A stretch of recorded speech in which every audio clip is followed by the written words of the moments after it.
Bonjour mesdames et messieurs et bienvenue dans ce flash d'information. Nous sommes mardi 15 août, c'est la célébration de la fête de l'Assomption par les chrétiens catholiques. Une fête qui marque la montée de la Vierge Marie au ciel.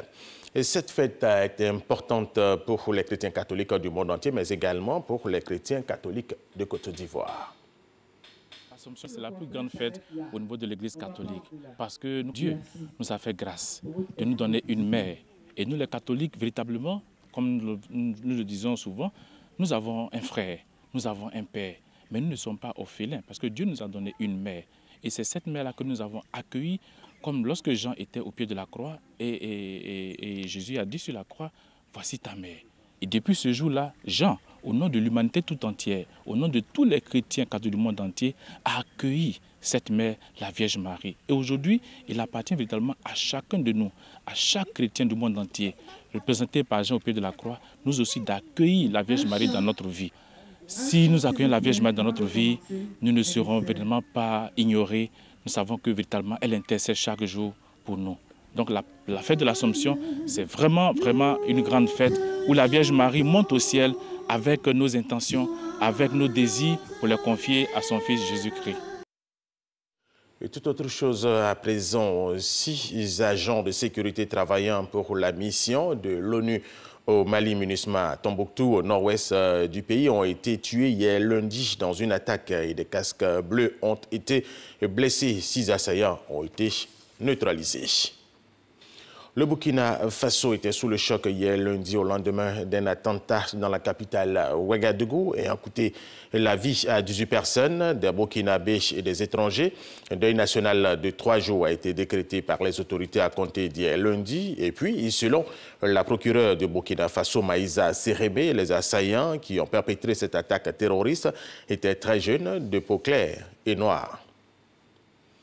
Des pluies torrentielles accompagnées de coulées de boue et de glissements de terrain ont surpris en pleine nuit les habitants de la capitale de la Sierra Leone, Freetown, faisant au moins 312 morts et 2000 sans-abri, selon un bilan qui risque encore de s'alourdir. Ces inondations font partie des plus meurtrières de ces 20 dernières années sur le continent africain. Justement, ce télégramme officiel de la présidence de la République à son Excellence, M.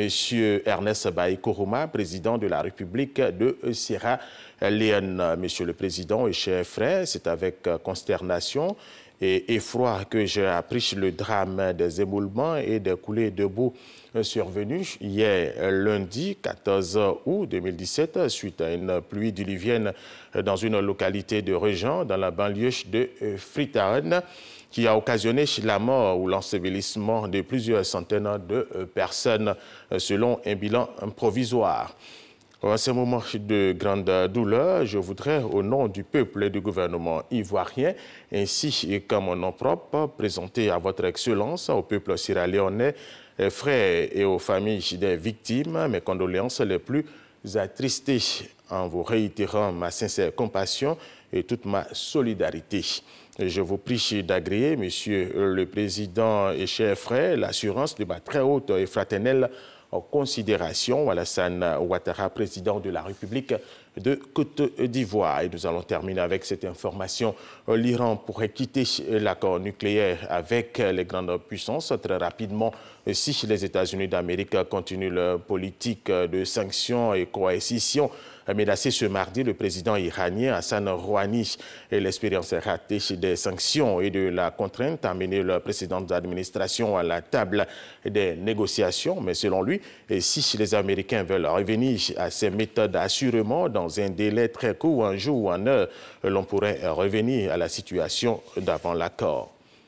Voilà, c'est la fin de ce flash d'information. Merci de l'avoir suivi. Je vous retrouve à 13h.